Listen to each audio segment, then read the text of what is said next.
natural gas pasta noodle cooker. First off, the overall dimensions. From left to right, we have a length of 15.5 inches,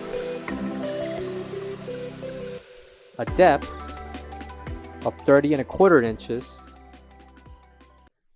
and a height 44.5 inches tall.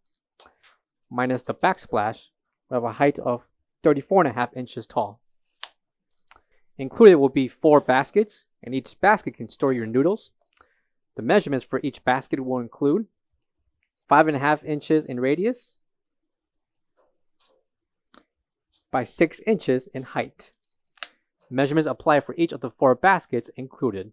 Height with handle, we have 15.5 inches tall. Please note that the cover holding the baskets can be removed, and beneath are your heating elements.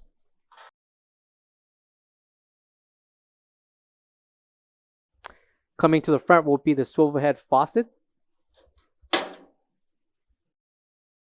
Coming to the front left column will be the gauge for the water pressure. And coming to the bottom, you have your pilot along with the ignition components to start up the noodle cooker. Coming to the left will be instructions to operate this pasta noodle cooker along with the ETL information. BTU will also be indicated on the stamp, which is 100,000. Again, this pasta noodle cooker can be used for natural gas. Coming to the back of the noodle cooker, we have your 3 inlets for gas and water. For all questions, give us a call or visit our website coolerdepotUSA.com for more information on this part.